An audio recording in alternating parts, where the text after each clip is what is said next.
A Justiça lançou uma autorização que diz basicamente que, embora o Conselho Federal de Psicologia diga que homossexualidade não é doença e não tem cura, não precisa ser curada, se você é psicólogo, quiser tratar isso como uma doença, quiser vender isso como algo que você pode reverter, se alguém chegar em você pedindo uma cura, você pode falar, beleza, vou curar você aí. E se desde 1999 esse tipo de atitude era tratado como uma violação da conduta dos psicólogos, hoje isso já não é mais algo errado, não é algo que pode mais ser punido como era há, sei lá, uma semana atrás. Ou melhor, os psicólogos que se dispuserem a tratar a homossexualidade e tentar reverter a orientação sexual de alguém, não vai mais poder ser punido, por mais que isso vá contra o que o Conselho Federal de Psicologia diga.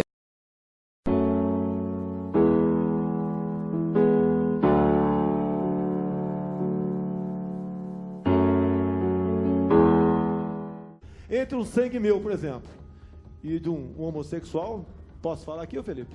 Tá? Entre o meu sangue e o do Felipe, o seu é melhor, que é homossexual. Não, não estou dizendo. Quem diz isso é o Ministério da Saúde. Mas se perguntar para quem precisa de doar sangue, você prefere receber do Bolsonaro ou do Felipe, ou tanto faz?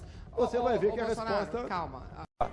Se alguém quiser procurar um psicólogo e falar, eu quero ser gay, me ajude, sem problema, o psicólogo vai ajudá-lo. Mas se acontecer exatamente o contrário, o homossexual procurar um psicólogo para deixar de ser gay, isso é punido por resolução do Conselho Federal de Psicologia com a cassação do seu diploma. Isso é justo? O psicólogo é alguém para te ouvir e tentar buscar uma solução para o teu caso, seja ele qual for. Até isso, o ativismo gay entra no Conselho Federal de Psicologia, que eles não vão gostar que eu vou falar agora. Tá apinhado de gays no Conselho Federal de Psicologia. Como é que você vê isso? Eu vejo isso, que eles assumiram isso aí. É o aparelhamento gay neste Conselho.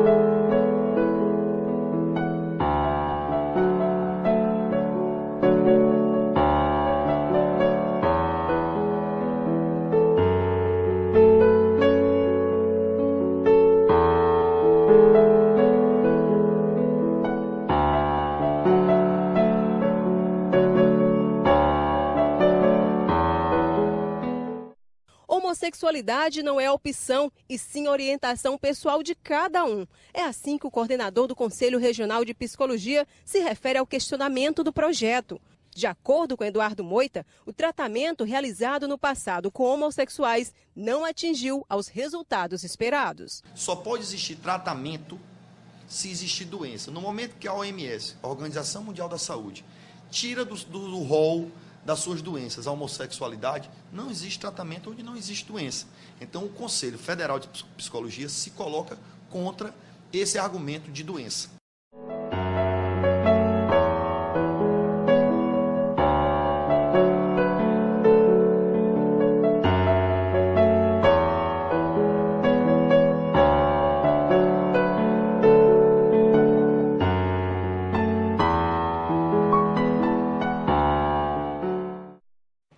O Conselho Federal de Psicologia vai recorrer de uma decisão da Justiça que abriu a possibilidade de a homossexualidade ser tratada como doença. A decisão liminar atinge a uma resolução do Conselho Federal de Psicologia de 1999. O juiz federal, Valdemar Cláudio de Carvalho, de Brasília, determinou ao Conselho que não interprete a resolução de modo a impedir psicólogos de promoverem estudos ou atendimento profissional de forma reservada para a reorientação sexual, garantindo a eles plena liberdade científica sem qualquer censura ou necessidade de licença prévia do Conselho.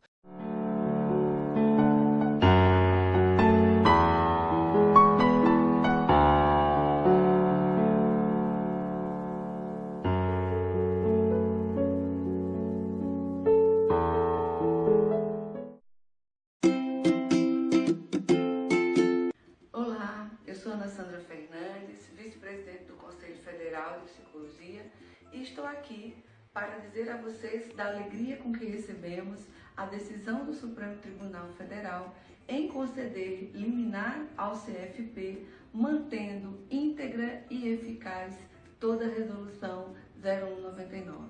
A resolução que determina que não cabe às psicólogas e psicólogos nenhuma prática de reversão da sexualidade, uma vez que compreendemos a homossexualidade como não sendo uma doença, de forma que não existe tratamento para o que não é doença, não existe cura para o que não é doença. Gostaria de saudar toda a equipe do Sistema Conselhos de Psicologia pelo empenho e pelo esforço na luta que foi toda a decorrência desse processo judicial. E gostaria também de reafirmar a toda a categoria de psicólogas e psicólogos e a toda a sociedade brasileira o empenho e o esforço do Conselho Federal de Psicologia de fazer valer uma atuação comprometida com a garantia dos direitos e da proteção da pessoa humana, dos direitos humanos e da garantia da expressão da diversidade. Um grande abraço a todos, continuamos firmes na luta. –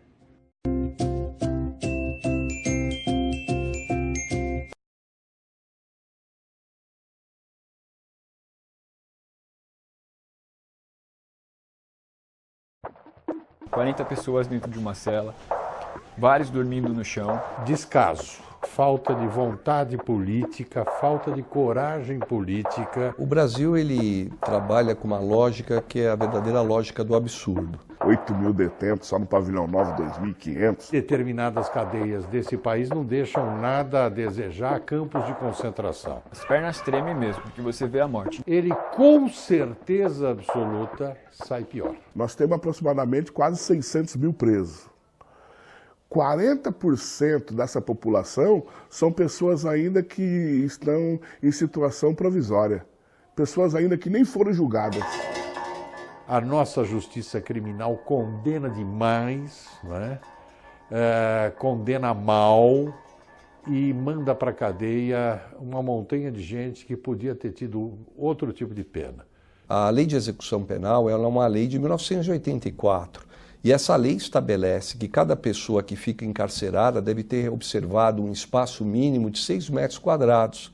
Eu não posso pegar uma pessoa, um jovem condenado a uma pena de curta duração e fazer com que esse jovem ele divida o mesmo espaço com alguém que esteja condenado a uma pena de longa duração, não é? Ou seja, a previsão para essa individualização da execução da pena, ela existe. Infelizmente, ela não é aplicada. Esse é o grande problema, não é? O legislador ele tomou todo esse cuidado, mas não é isso que nós visualizamos na prática. A sociedade quer que prenda os ladrões. A sociedade não quer bandido solto na rua de jeito nenhum, nem bandido e nem traficante. Porque a sociedade raciocina assim, se prender todos os ladrões, eu posso andar na rua sossegado. Se prender todos os traficantes, meu filho não vai usar droga. Esse é o raciocínio da maioria. Então, o que a sociedade faz, na verdade? O que as nossas cadeias fazem? As nossas cadeias não têm qualquer preocupação em recuperar o preço. As nossas cadeias são feitas para castigar. Porque você pega todos esses CDPs, esses centros de detenção provisória, aqui da capital, fora da capital, eu conheço alguns. Você pega celas que tem 2 beliches do lado de cá, 2 do lado de cá, são grandes, e 2 lá são 10 beliches. E tem 25. Cadeão de Pinheiros é assim, 20, 25 homens, no lugar que caberiam 10, no máximo. E aí fica o grupo que chega dormindo no chão. E você vai querer que essas pessoas se recuperem depois, sem trabalhar, sem ter acesso a nada. O sistema carcerário brasileiro é feito para castigar. Eu não matei nem vou matar literalmente um presidente, mas se todos os corruptos morressem de repente, ia ser tudo diferente, ia sobrar tanto dinheiro que andaríamos nas ruas sem temer o tempo inteiro. Seu pai não ia ser assaltado, seu filho não ia virar ladrão, sua mãe não ia morrer na fila do hospital, seu primo não ia se matar no Natal, seu professor não ia lecionar sem esperança, você não ia querer fazer uma mudança de país, sua filha ia poder brincar com outras crianças e ninguém teria que matar ninguém pra ser feliz. Hoje estar feliz é uma ilusão e é o povo desunido que se mata por partido, sem razão e sem noção, chamando políticos ridículos de mito, e às vezes nem acredito no futuro mais bonito, quando o grito é sufocado. 84% dos brasileiros adultos apoiam a diminuição da idade mínima para uma pessoa ser presa de 18 anos para 16 anos. 14% dos entrevistados são contrários à redução. Os demais são indiferentes ou não opinaram. Dos que são favoráveis à redução da maioridade penal, 67% apoiam que ela seja definida para qualquer tipo de crime. 33% acham que a regra deve valer para determinados crimes, como homicídios. 15% disseram que a idade mínima para uma pessoa ir para a cadeia deve ser entre 18 e 21 anos. 45% apoiam a faixa etária entre 16 e 17 anos. 28% acham que o ideal é entre 13 e 15 anos. E 9% acham que uma pessoa já pode ser presa a partir dos 12 anos.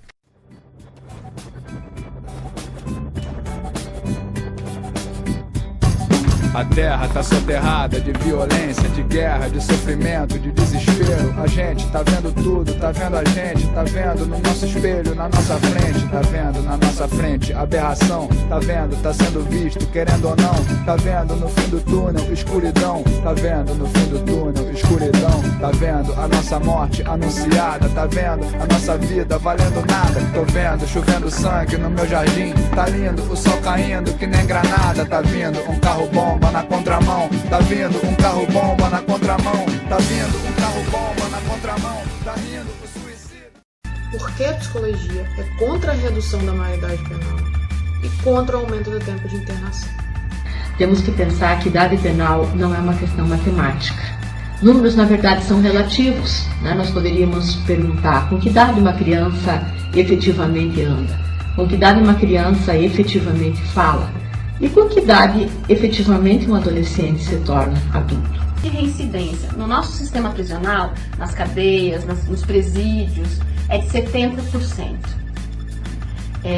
É um número muito alto. Isso significa que 70% das pessoas que passam pelo sistema prisional voltam a cometer alguma ação que é considerada crime, que é tipificada como crime e volta a ser preso, a ser detido. Por isso, temos que mudar a perspectiva de análise do problema. Temos que pensar também na violência cometida contra adolescentes e não só na violência cometida por adolescentes. A adolescência e a juventude preta, pobre, predominantemente do gênero masculino, que está em cumprimento de medida socioeducativa, ela é a que mais morre e não a que mais mata.